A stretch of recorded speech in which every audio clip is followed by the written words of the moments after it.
Perkembangan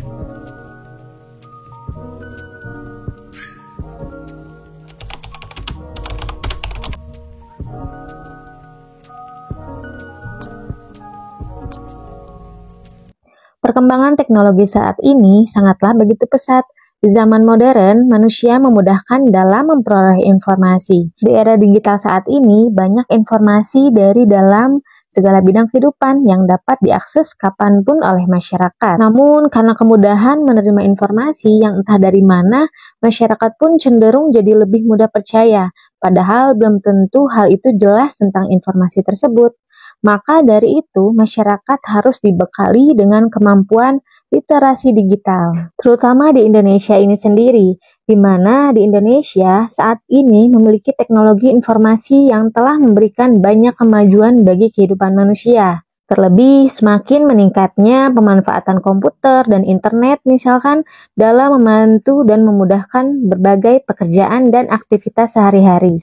Di Indonesia, sebagai simbol ataupun semboyan adalah Bhinneka Tunggal Ika. Bhinneka Tunggal Ika ini menggambarkan konsep bahwa meskipun Indonesia terdiri dari berbagai suku, ras, agama, dan budaya, bangsa Indonesia ini tetap menjadi satu kesatuan yang tidak terpisahkan. Keberagaman tersebut diakui, dihargai, dan disatukan dalam semangat persatuan Indonesia. Nah, dari penjelasan tersebut, apakah saat ini kondisi sosial masyarakat kita sudah mencerminkan Kebinekaan Tunggal Ika belum ya? Bagaimana tingkat kesopanan netizen Indonesia dalam media sosial? Yuk simak penjelasannya. Sebuah riset yang dilakukan oleh Microsoft sepanjang 2020 membuktikan bahwa netizen Indonesia adalah warganet paling tidak sopan se-Asia Tenggara. Riset ini ditulis dalam laporan Digital Civility Index, sebutkan bahwa netizen Indonesia berada di urutan ke-29 dari 32 dalam survei tingkat kesopanan bersosial media. Maka dalam hal ini netizen Indonesia diingatkan kembali bahwa dalam penggunaan media sosial harus paham etika bermedia sosial agar tidak menyalahgunakan platform tersebut. Media sosial digunakan sebagai wadah berjejaring secara online, tapi banyak juga yang salah dalam memanfaatkannya, seperti menyebarkan hate, space, atau berita-berita palsu atau hoax. Bisa juga media sosial ini dijadikan sebagai alat untuk membuli atau adanya bullying di Indonesia. Dampak negatif ini tidak hanya dirasakan di media sosial saja, bahkan keributan tersebut juga bisa terseret dalam dunia nyata. Jadi mulai sekarang katakan stop di kamu, tidak perlu menyebarkan berita yang belum jelas kebenarannya. Jaga jarimu, jaga etikamu dalam berjejaring, karena itu mencerminkan kualitas dirimu yang sebenarnya. Dalam media sosial, lebih lanjut dikatakan, pergunakanlah sosial media ini untuk hal-hal yang positif. Jaga etika berjejaring dengan tidak mudah berkomentar negatif dan memancing pertentangan. Di sini ada 4 tips agar jejak digital Anda tetap bersih.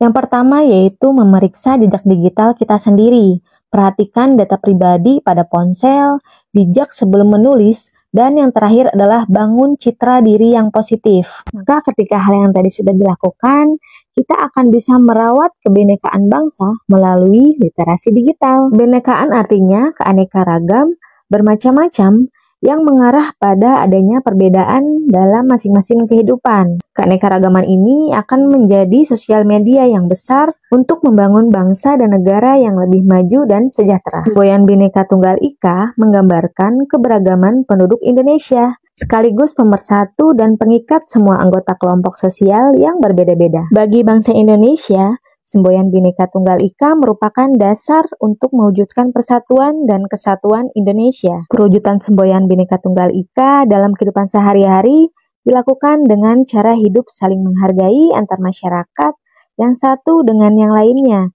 tanpa memandang suku bangsa, agama, bahasa, adat istiadat, warna kulit, dan lain sebagainya. Kemudian literasi digital adalah pengetahuan serta kecakapan pengguna dalam memanfaatkan media digital seperti alat komunikasi, jaringan internet, dan lain sebagainya. Kemelekan digital sebagai pengetahuan dan kecakapan untuk penggunaan media sosial, alat-alat komunikasi, atau jaringan dalam menemukan, mengevaluasi, menggunakan, membuat informasi, dan memanfaatkannya secara sehat, bijak, cerdas cermat, tepat, dan patuh hukum. Dalam media sosial tidak selalu hal buruk loh yang didapat.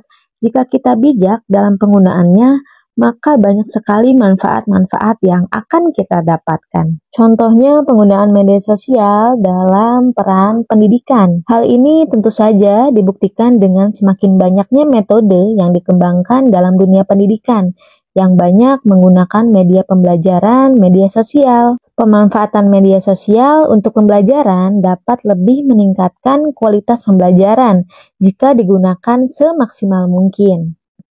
Adapun manfaat literasi digital sebagai berikut. Kegiatan mencari dan memanfaatkan informasi dapat menambah wawasan individu, meningkatkan kemampuan individu untuk lebih kritis dalam berpikir serta memahami informasi. Kemudian menambah penguasaan kata-kata individu dari berbagai informasi yang dibaca. Selanjutnya dapat meningkatkan kemampuan verbal individu. Literasi digital dapat meningkatkan daya fokus serta konsentrasi individu. Dan yang terakhir dapat menambahkan kemampuan individu dalam membaca, merangkai kalimat, serta menulis informasi. Jadi ini merupakan benefit for you yang harus digunakan dengan baik. Selain itu, manfaat lain dari literasi digital ialah kegiatan mencari dan menambah informasi dapat menambah wawasan individu. Literasi digital setidaknya memiliki dua tantangan yang harus dihadapi. Tantangan ini bisa diatasi dengan menerapkan literasi digital dalam setiap penggunaan teknologi informasi dan komunikasi. Yang pertama, ada arus informasi yang banyak. Yang kedua, ada konten yang negatif.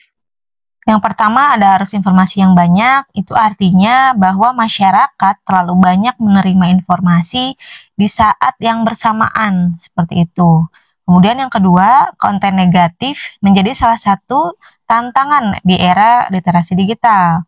Contohnya misalkan konten pornografi, isu sara, berita hoaks, dan lain sebagainya. Kemudian bagaimana sih cara merawat kebinekaan bangsa melalui literasi digital? Berikut ada 4 tips untuk merawat keberagaman di Indonesia melalui literasi digital. Yang pertama, harus saling menghargai. Yang kedua, menerapkan semboyan Bhinneka Tunggal Ika. Ketiga, membantu sama lain. Yang keempat, tidak saling menjatuhkan. Dan yang terakhir adalah saling menjaga kebersamaan. Dari tips tersebut harus kita terapkan ya dalam kehidupan kita sehari-hari. Karena setiap harinya sosial media dalam literasi digital ini itu akan semakin meningkat setiap harinya. Contoh literasi digital di lingkungan masyarakat, yang pertama menggunakan media internet untuk penggalangan dana atau donasi misalkan. Kemudian yang kedua ada penggunaan sosial media sebagai sarana promosi jualan.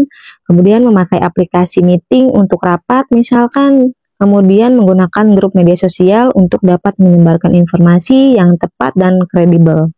Contoh literasi digital di rumah, yang pertama melakukan penelusuran dengan menggunakan browser, mendengarkan musik dari layanan streaming resmi, melihat tutorial masak, internet, dan lain sebagainya. Jadi dengan kita menjaga persatuan dan merawat kebinekaan bangsa di era digital saat ini, dapat kita lakukan dengan cara membangun kesadaran dan sikap toleransi antar masyarakat.